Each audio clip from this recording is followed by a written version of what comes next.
Georgia nights have a way of wrapping a town in quiet. The cicadas hum in the trees, porch lights flicker across sleepy streets, and the neon glow of a Walmart sign becomes a familiar beacon in the dark. For many in this small town, that Walmart wasn't just a place to pick up groceries. It was the heartbeat of their community. Families shopped there, teenagers hung around the aisles on weekends, and husbands and wives clocked in to pull long shifts to keep food on the table. Among those workers was Marcus Johnson, a 38-year-old man whose life had become defined by routine. He wasn't flashy. He wasn't the kind of man to stand out in a crowd. But people respected him. They said he was steady, a good man, who did what he had to do. Marcus had once worn the uniform, serving a few years in the army. Discipline was etched into his bones, but so was loyalty. When he left the service, he married Sharon, his high school sweetheart, and promised her a life of stability. For nearly 10 years, Marcus lived by that promise. He worked nights in Walmart's back rooms, moving pallets and stocking shelves, always making sure the bills were paid. He wasn't perfect, but he believed marriage wasn't about perfection. It was about staying, even when things got hard. But Sharon Johnson, 34, bright smile, quick wit, was starting to see their marriage differently. Once, she had been drawn to Marcus's steadiness, his sense of responsibility. But over time, she began to feel trapped in the very routine that made him dependable. She wanted sparks, not schedules. She wanted to feel alive again. And that's where Derek Miller came in. Derek was younger, 30 years old, working the same late shifts as Sharon. He was smooth, playful, the kind of guy who cracked jokes to break the monotony of long nights in the aisles. Sharon found herself laughing with him in ways she hadn't laughed in years. For Marcus, the Walmart paycheck was duty. For Derek, it was just a stepping stone, and he carried himself with the kind of carefree confidence Marcus had long since lost. At first, Marcus didn't notice. Or maybe he didn't want to. But whispers in the break room and the subtle changes at home became too hard to ignore. Sharon stayed out later than her shifts required. Her phone buzzed with messages she quickly swiped away. The warmth in her eyes when she looked at Marcus had cooled into something distant, mechanical. One night, Marcus confided in a longtime friend over a couple of beers at the local bar. Marcus, rubbing his face, I don't know, man. She's been distant. Always on that damn phone. Every time I ask, she says it's work. Friend, you think she's seeing someone? Marcus pauses, voice low. I don't want to believe it. But my gut tells me something ain't right. That gut feeling gnawed at him. The house no longer felt like a home. The dinners they shared were filled with silence. Even the bed they once shared seemed colder. Marcus would lie awake, staring at the ceiling, wondering where it all went wrong, and who Sharon was texting while she turned her back to him. Still, he tried. He told himself marriages hit rough patches, that if he just held on, things would turn around. He bought flowers, left notes on the fridge, even planned small surprises. But Sharon's smile was no longer for him. The irony was cruel. The same Walmart where Marcus worked to provide for his family was the place where his marriage was quietly unraveling. He didn't know it yet, but the back of that building, the place where deliveries came in and employees snuck out for cigarette breaks, would soon become the stage for a betrayal so raw, so humiliating, it would push him past the point of no return. The night was coming when Marcus Johnson would no longer be the steady man everyone thought he was. The Georgia air was heavy, the cicadas loud, and fate was waiting in the shadows of a Walmart parking lot. By the time autumn settled over Georgia, the cracks in Marcus and Sharon's marriage were no longer invisible. They were gaping wounds everyone else seemed to notice except Marcus. Or maybe he noticed, but refused to face them. That was the thing about Marcus Johnson. He believed in holding on, no matter how much it hurt. Sharon, however, was already slipping away. To the outside world, she was still the smiling wife who worked long shifts at Walmart, but inside she was restless. The routine had become a cage, and Derek Miller was the key she thought she needed. Derek wasn't like Marcus. He had an easy charm that made even the most grueling shifts feel lighter.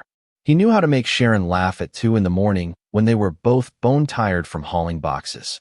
He wasn't weighed down by responsibility, at least not yet.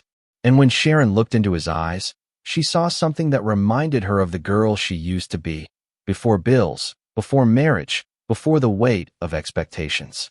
It started small. A lingering touch when Derek handed her a scanner. A late-night smoke break they took together behind the loading dock, where the air smelled of diesel and pine. Words turned into jokes, jokes turned into confidences, and before long, Sharon was telling Derek things she hadn't shared with Marcus in years. One night, leaning against the concrete wall behind the store, Derek broke the unspoken tension between them. Derek, smirking, "You know, you deserve better than looking so tired all the time." Sharon, letting out a shaky laugh, "It's just marriage. After a while, it gets heavy." Derek, stepping closer, lowering his voice, "Or maybe you just need someone who really sees you." Sharon didn't pull away. That was the beginning. From then on, their breaks became longer. Their conversations turned into stolen moments, and those moments into dangerous choices. Behind the dumpsters, in the shadows of delivery trucks, they found a world that felt forbidden but thrilling. Sharon convinced herself it wasn't serious. Just a distraction, a way to feel alive again. But deep down, she knew she was crossing a line she could never uncross. Back at home, Marcus felt the shift like a storm brewing. He wasn't naive. He noticed the perfume that wasn't his wife's usual brand. He noticed how quickly she locked her phone when he walked into the room, or how she brushed off his attempts at affection. One night, when Sharon came home late again, Marcus finally confronted her. "Marcus," voice tight, "It's 2 a.m, Sharon. You expect me to believe you were stocking shelves this whole time?" Sharon, dropping her purse on the counter, irritated, "Don't start, Marcus. I'm tired. I don't need this right now." Marcus, slamming his hand on the table, "Then give me the truth. Who is he?" Sharon, hesitating, eyes flashing with guilt and defiance, "I told you. It's work." She turned away, leaving Marcus staring at her back, fists clenched. He wanted to believe her, but the pit in his stomach told him otherwise. Over the next few weeks, Marcus tried harder. He bought her flowers from the very Walmart where they both worked. He cooked dinner, left notes on the fridge. But Sharon's smiles were hollow, her gratitude forced.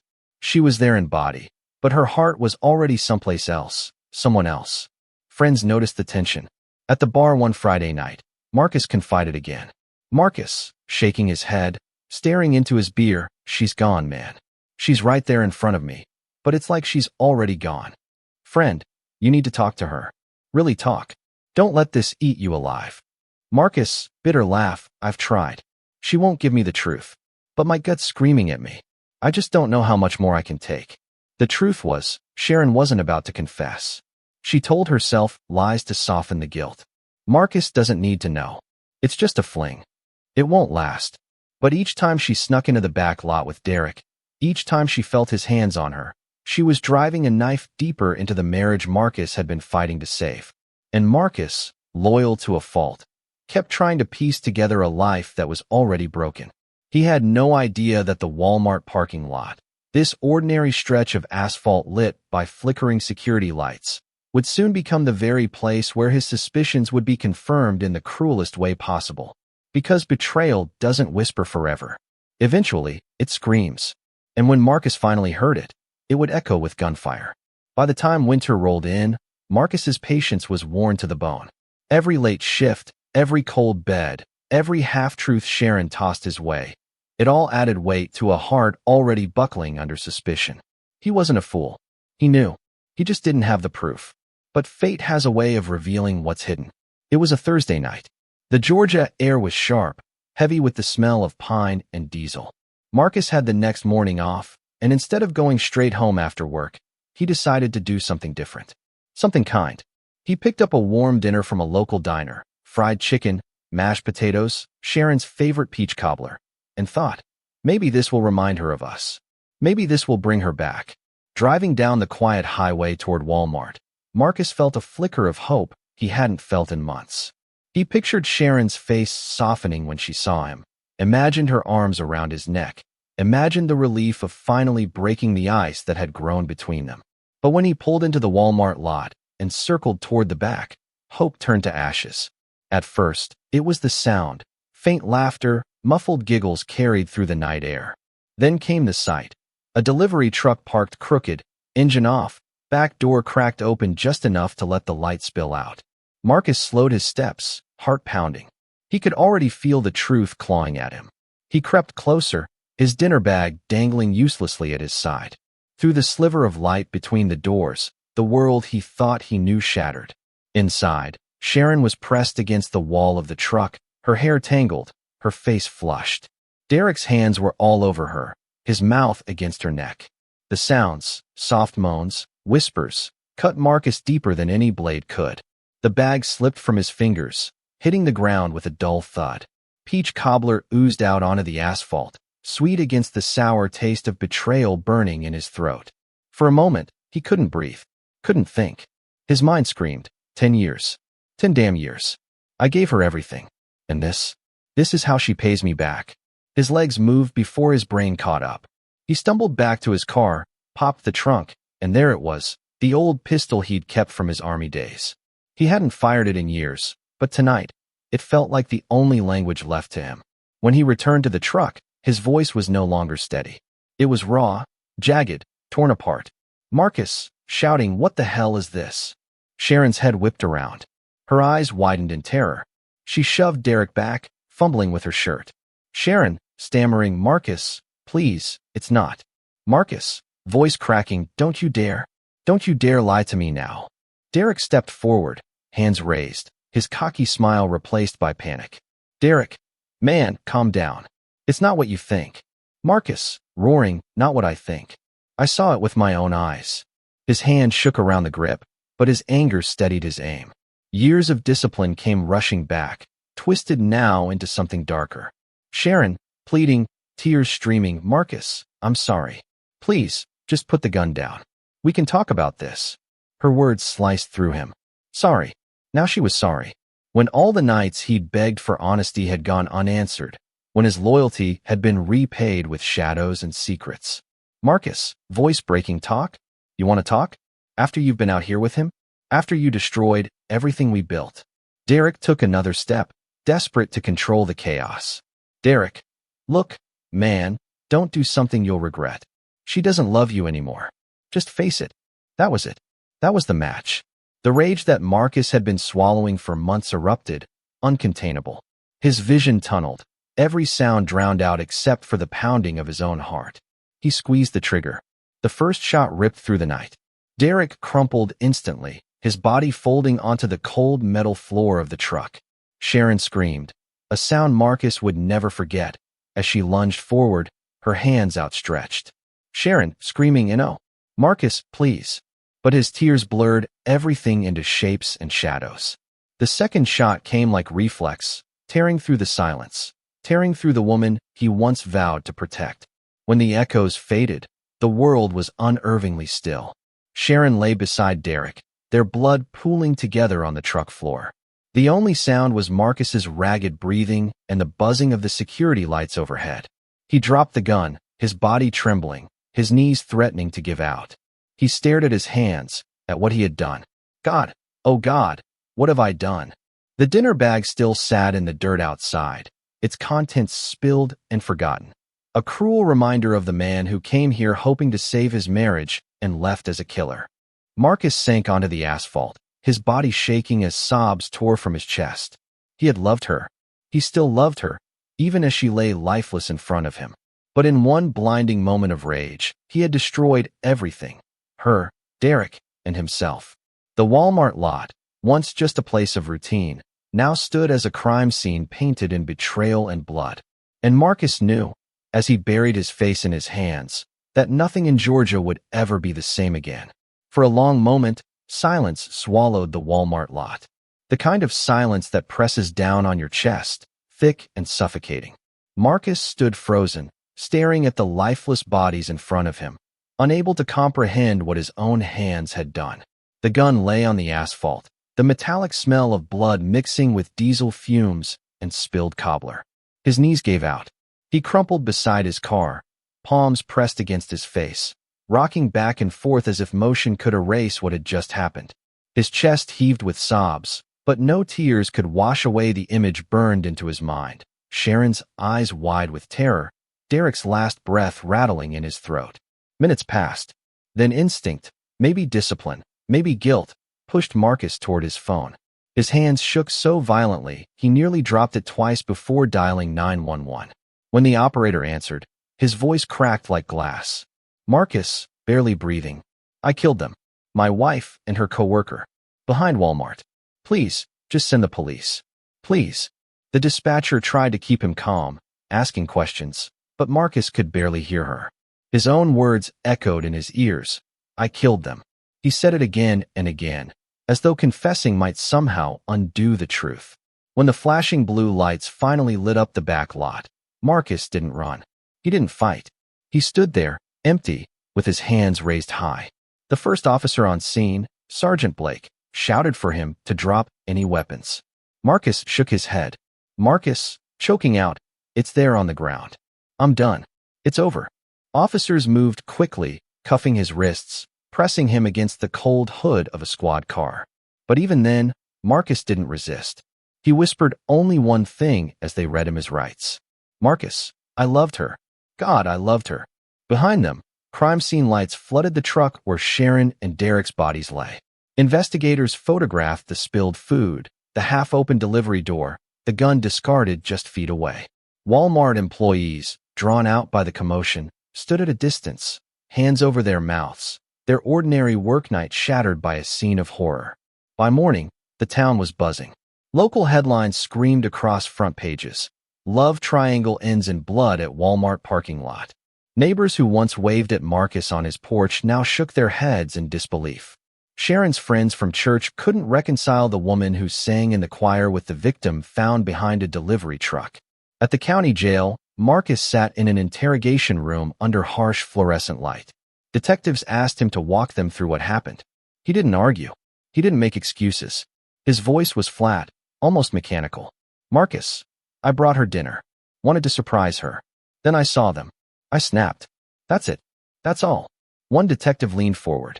Detective, you knew what you were doing, Marcus. You went back to the car for the gun. You had time to think.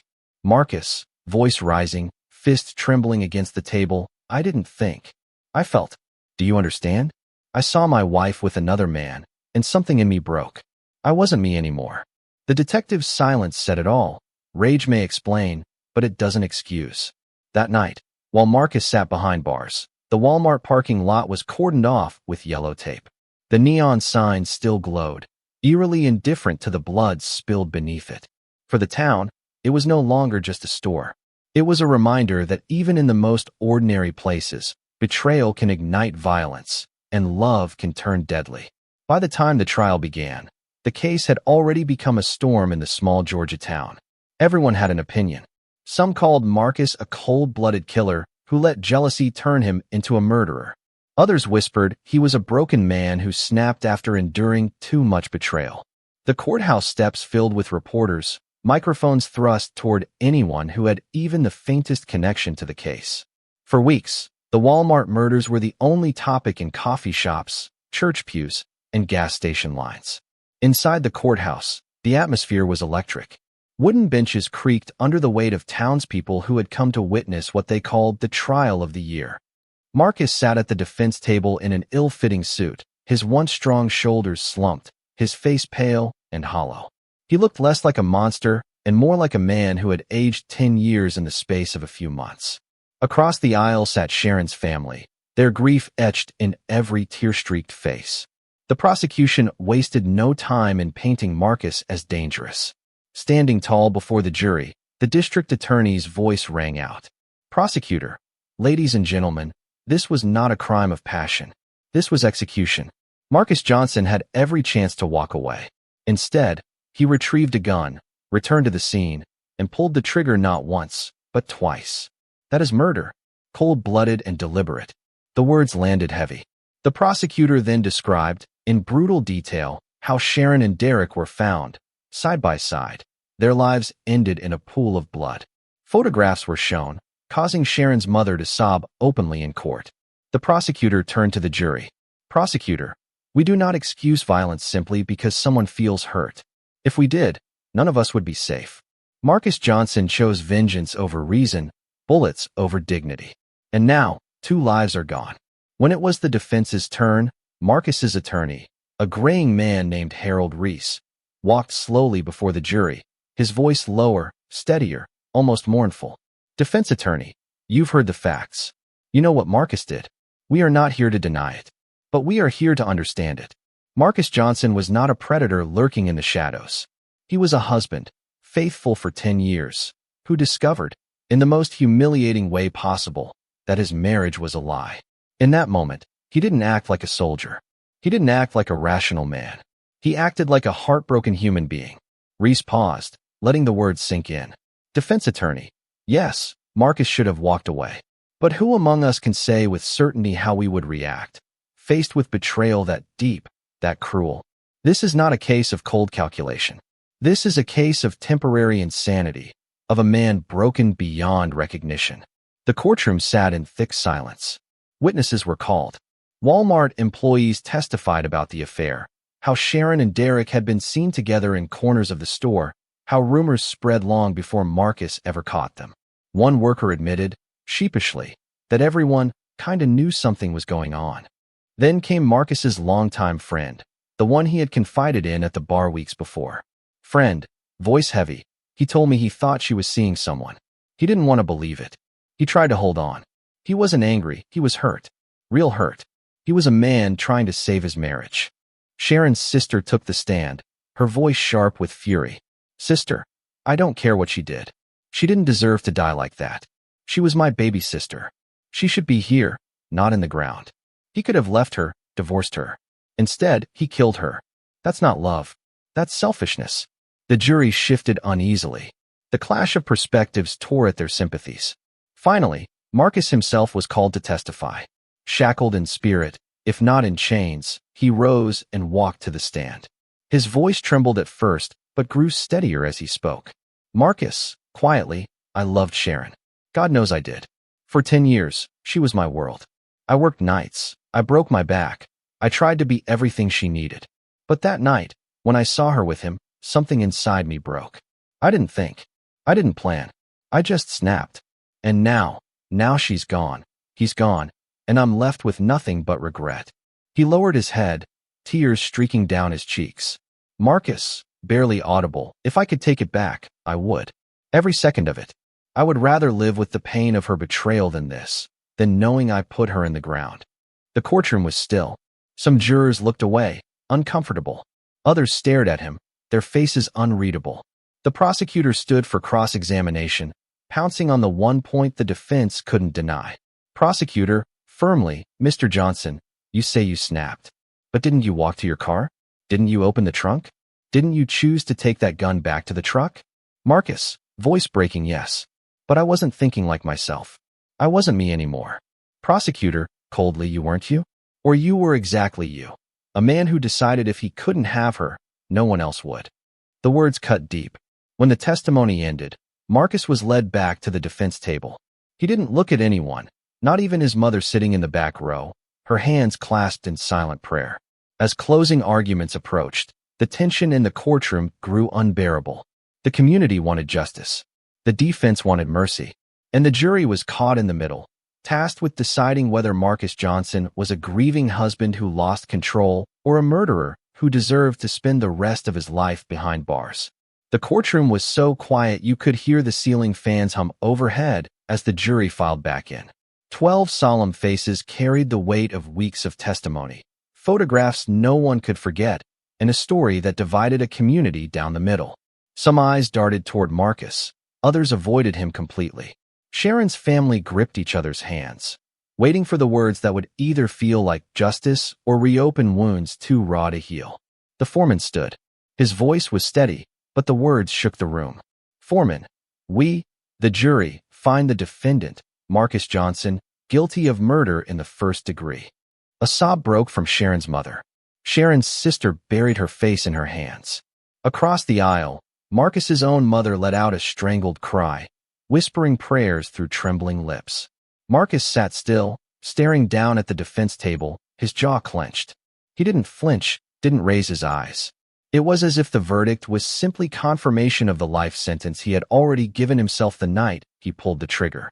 The judge, a tall man with a weathered face, delivered the sentence with the gravity of a man who'd seen too many lives destroyed in his courtroom. Judge, Mr. Johnson, the jury has spoken.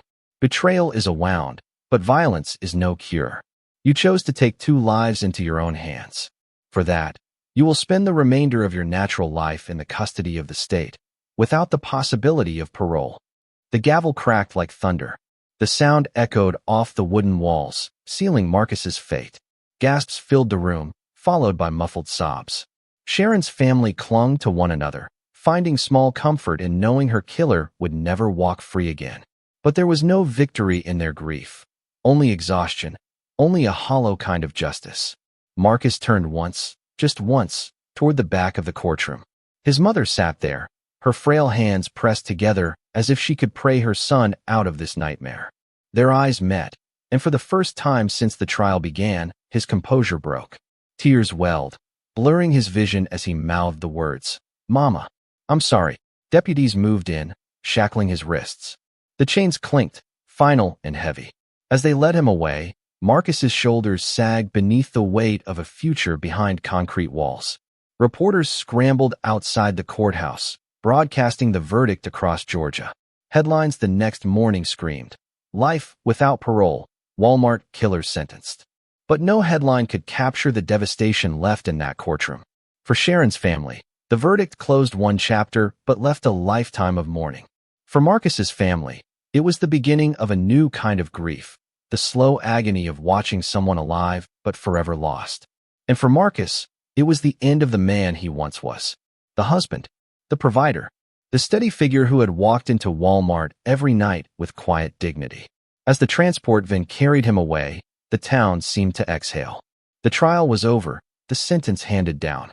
Yet the shadow of that night, the sound of gunfire, the taste of betrayal, the fall of a man who loved too much and lost control, would never leave Georgia. The iron doors of prison swung open to swallow Marcus Johnson whole.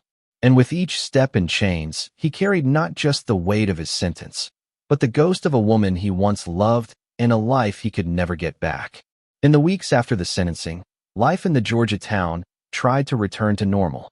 The Walmart parking lot, once just another patch of cracked asphalt under humming lights, became something different, an unshakable reminder of how fast ordinary lives could turn extraordinary in the worst possible way. People still parked their cars there, still wheeled carts across the lines, but there was always a shadow, always a glance toward the back lot, where betrayal had bled into murder. Neighbors spoke of it in hushed voices.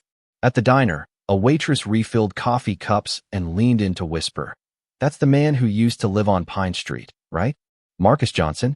Quiet guy, always tipped well. Who would have thought?" At church on Sundays, prayer lists grew longer. Sharon's name was read aloud, her family sitting stiff in the pews, their grief raw. Marcus's mother sat in the same church too, head bowed, mourning not only the woman who was gone but the son who was alive, yet forever out of reach. Children heard their parents whispering and asked questions. Why did Mr. Johnson hurt Miss Sharon? The answers were never simple. Some parents said, because he was angry. Others, quieter, said, because he was broken. For Marcus, the world shrank to a concrete cell. The first nights were the worst. He lay awake, staring at the ceiling, replaying every second of that night. The thud of the dinner bag hitting the asphalt, the laughter that turned his stomach, Sharon's scream, the ringing of gunfire in his ears. He heard her voice in his dreams, sometimes soft and loving, sometimes terrified. And each morning, when the prison doors clanged open, he woke to the truth. There was no undoing it. Letters came, though.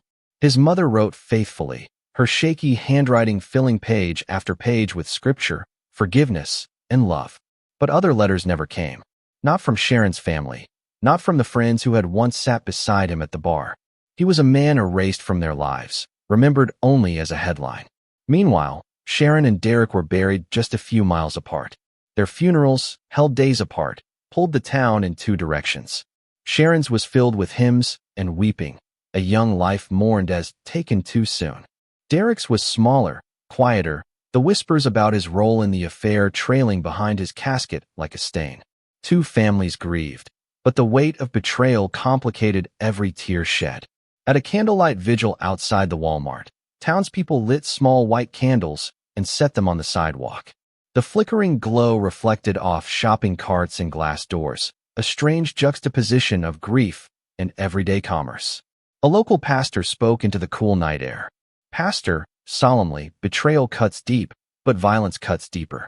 Love cannot be built on rage, and rage can never heal what love has broken. If we learn anything from this tragedy, let it be that anger unchecked will destroy not only others, but ourselves. Heads bowed, some in prayer, some in shame. For those who had known Marcus, the hardest part wasn't reconciling that he'd killed.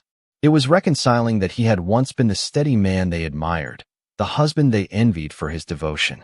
That devotion, twisted into obsession and despair, had turned him into something else entirely, a cautionary tale. Years later, people still remembered. They would drive past the Walmart, see the back lot lit up by security lamps, and whisper, "That's where it happened."